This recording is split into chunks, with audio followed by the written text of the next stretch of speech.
King Charles III still sounds novel, doesn't it? Still getting used to that. But King Charles III will make his first visit to Northern Ireland as monarch this evening as part of a tour of the UK. He'll be meeting Sinn Féin reps, I believe, and of course the reaction of Irish nationalists will be interesting. Camilla, the Queen Consort, will accompany him. They'll receive a message of condolence and they'll attend a church service in Belfast too. Here's the new King addressing MPs and Lords at Westminster Hall last night. As I stand before you today, I cannot help but feel the weight of history which surrounds us and which reminds us of the vital parliamentary traditions to which members of both houses dedicate yourselves with such personal commitment for the betterment of us all. Yeah, you could imagine it, couldn't you? He's been preparing this for all of his life, but still, when suddenly that responsibility is on his shoulders, it would feel heavy indeed. Let me bring in the former Foreign Minister of this great country, Alexander Downer, now joining me from London.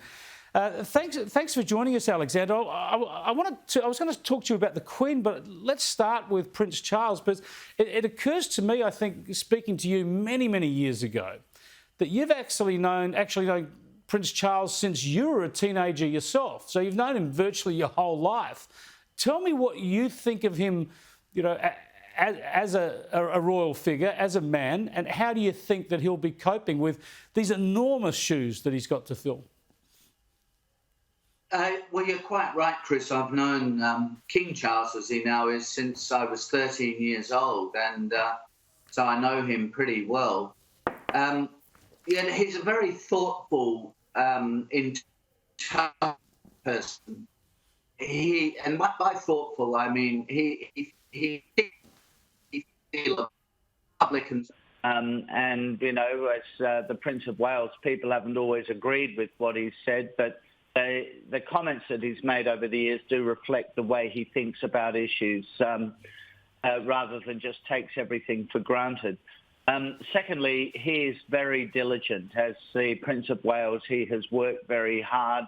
Difficult position, of course, for somebody to be in, an heir to the throne, but having no power, but huge visibility and status. But he has really worked at that, and in more recent years, he's filled in for the Queen a great deal because she's not been mobile enough to get around. So I think as King, he will carry on the Queen's sense of duty and responsibility. I don't think he will be reckless. I don't think he will be irresponsible. I think he will be very dutiful. He'll be very focused too on the Commonwealth, including Australia, which he has spent a lot of time in. So I think people can look forward to him being a very successful king.